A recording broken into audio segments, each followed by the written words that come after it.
तमिलनाडु का सियासत में हम एक ऐसा चैप्टर देखते हैं जिसकी कल्पना कर पाना भी शायद टफ। सत्ता और विपक्ष दोनों खेमों की धड़कनें उस वक्त तेज हुई जब राज्य के पूर्व मुख्यमंत्री और एआईएडीएमके के दिग्गज चेहरों में शुमार ओ पनीरसेल्वम ने राजनीतिक बिसात पर एक बड़ा दांव चलते हुए डीएमके का दामन थाम लिया।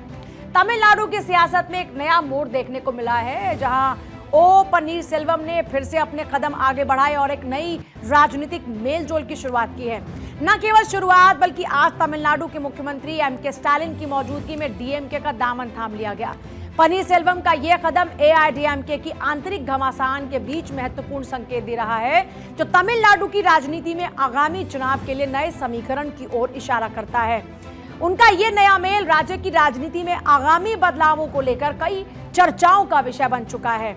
डीएमके में शामिल होने के बाद ओ पनीरसेल्वम ने डीएमके नेता को शुक्रिया कहा। डीएमके नेता स्टालिन अच्छे से पार्टी चला रहे हैं। मुख्यमंत्री स्टालिन ने सुशासन दिया, राज्य से देख रहा है। विशेषकर महिलाएं डीएमके सरकार की द्वारा जो दी जा रही सुविधाएं हैं उनसे काफी खुश हैं। ईपीएस तानाशाही तरीके से पार्टी चला रहे हैं और एआईएडीएमके पतन की ओर अग्रसर है। अब पार्टी बदली है तो जाहिर तौर पर जो मौजूदा पार्टी है अब जिसमें वो शामिल हुए, तारीफ तो उसी पार्टी की होगी, तो वही हुआ भी। ओ पन्नीरसेल्वम के डीएमके में शामिल होने पर मुख्यमंत्री स्टालिन ने एक्स पर ओपीएस का स्वागत किया। स्टालिन ने उनके साथ में एक अपनी पिक्चर भी शेयर की। तमिलनाडु के पूर्व मुख्यमंत्री और साथ ही साथ प्रिय भाई श्री ओ पनीरसेल्वम द्रविड़ मुन्नेत्र कज़गम में शामिल हो चुके हैं। मैं उनका हार्दिक स्वागत करता हूं। द्रविड़ आंदोलन के महान नेता के नाम से जाने जाने वाले ये नेता द्रविड़ आंदोलन की विचारधारा की रक्षा के लिए हमारे महान आंदोलन में शामिल हुए हैं। और वो जब इस तरह की बातें कर रहे हैं तो ये सिर्फ एक नेता का पाला बदलना नहीं, बल्कि तमिलनाडु की सियासी दिशा में संभावित बदलाव के तौर पर इसे देखा जा रहा है। आज सुबह तमिलनाडु में तेजी से सियासी घटनाक्रम बदलता हुआ नजर आता है। एआईएडीएमके की सुप्रीमो रही जयललिता के खासम खास पनीरसेल्वम सुबह करीब 9 बजे विधायक पद से पहले इस्तीफा देते हैं, फिर एमके स्टालिन से मुलाकात करते हैं और कुछ ही देर बाद वो डीएमके का दामन थाम लेते हैं। अब आइए आपको बताते हैं कि जिन पनीरसेल्वम का इतना जिक्र हो रहा है आखिर वो हैं कौन। तो इनका इतिहास कुछ ऐसा है कि जयललिता के बहुत ही करीबी में से ये हुआ करते थे। ओपीएस, जयललिता के निधन के बाद ओपीएस मुख्यमंत्री भी बने। 3 बार तमिलनाडु के मुख्यमंत्री रह चुके हैं।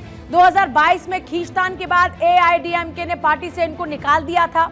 बाद में एआईएडीएमके में फिर से पहुंच जाते हैं। कुछ महीनों में तमिलनाडु में विधानसभा चुनाव हैं, उसके लिहाज से इसको समझिए कितना महत्वपूर्ण हो जाता है। अब चुनाव और उससे पहले एआईएडीएमके को एक बड़ा सेटबैक लगा है। पनीरसेल्वम का डीएमके में शामिल होना तमिलनाडु की सियासत में गहरे असर छोड़ता है, क्योंकि उनके डीएमके में आने से न केवल एआईएडीएमके के अंदर की राजनीति में हलचलें तेज हो चुकी हैं, बल्कि ये चुनावी रणनीतियों में भी महत्वपूर्ण बदलाव का संकेत देता है। पनीरसेल्वम की राजनीतिक ताकत और उनके समर्थकों का डीएमके से जुड़ना डीएमके के गठबंधन को मजबूती दे सकता है। तमिलनाडु की सियासत में क्या असर पड़ता है, आइए वो भी आपको बताते हैं। तो देखिए, असर की हम जब बात करते हैं तो जरा समझिए, एआईएडीएमके का अस्तित्व संकट पार्टी के कैडर और निचले स्तर के कार्यकर्ताओं में भ्रम पैदा हो सकता है। फिर दूसरा, टूट देखने को मिल सकती है। इसके अलावा ओपीएस के जाने से ई पलानीस्वामी अकेले पड़ सकते हैं। थेवर वोट बैंक का खिसकना, ओपीएस दक्षिण तमिलनाडु के शक्तिशाली थेवर समुदाय से वो आते हैं। पारंपरिक रूप से दक्षिण तमिलनाडु एआईएडीएमके का गढ़ रहा है और ओपीएस के डीएमके में जाने से एक जो बड़ा वोट बैंक है वो सीधे सीधे स्टालिन के पाले में जा सकता है। अब डीएमके को अक्सर उत्तर और मध्य तमिलनाडु में मजबूत माना जाता है। ओपीएस इस क्षेत्रीय संतुलन को खत्म कर सकते हैं। अम्मा की विरासत पर दावा, ओपीएस को जनता के एक वर्ग में जयललिता का वफादार माना जाता है। डीएमके में जाने से द्रविड़ राजनीति के दोनों ध्रुव एक साथ आ जाएंगे। अब इसी को एआईएडीएमके की अम्मा विरासत कमजोर पड़ जाएगी, ये माना जा रहा है। बीजेपी के लिए चुनौती और अवसर, एआईएडीएमके के असंतुष्टों के सहारे बीजेपी अपनी जगह बनाने की कोशिश कर रही है। अब जरा समझिए, ओपीएस का डीएमके में जाना बीजेपी के विपक्ष को एकजुट करने के प्लान पर इसका असर संभव माना जा रहा है। अब एआईएडीएमके के कमजोर होने पर बीजेपी खुद को असली विपक्ष के रूप में पेश कर सकती है। डीएमके के भीतर आंतरिक घमासान, ओपीएस के आने से डीएमके का एक वर्ग नाराज हो सकता है। डीएमके का एक वर्ग नाराज पन्नीरसेल्वम को बाहरी बताता है। और सबसे बड़ी बात यह है कि हम जब ओपीएस की बात करते हैं तो ये एआईडीएमके के कद्दावर नेता रहे हैं। जयललिता के निधन के बाद में वो 3 बार राज्य के मुख्यमंत्री रह चुके हैं। उनका डीएमके में शामिल होने से राजनीतिक समीकरण बदल सकता है, आगामी चुनाव पर भी इसका असर पड़ सकता है। राजनीतिक विश्लेषकों के मुताबिक पन्नीरसेल्वम का डीएमके में शामिल होना राज्य में दोनों बड़े दलों के बीच प्रतिस्पर्धा को भी नया रूप देगा। उनके समर्थकों के डीएमके में जाने के बाद राज्य की राजनीति में स्थिरता और नए गठबंधनों के लिए नई संभावनाएं यहां पर खुल सकती हैं। अब हम जब तमिलनाडु की बात करते हैं तो बहुत ही जल्द विधानसभा चुनाव होने हैं। ऐसे में कदम जो है वो राज्य के लिए काफी अहम हो जाता है। आइए अब समझाते हैं कि अभी तक तमिलनाडु की जो विधानसभा है उसका समीकरण है क्या। तो देखिए 2021 में तमिलनाडु विधानसभा का समीकरण ये कहता है कि डीएमके के पास में कितना वोट शेयर था। डीएमके के पास में वोट शेयर था 37.70।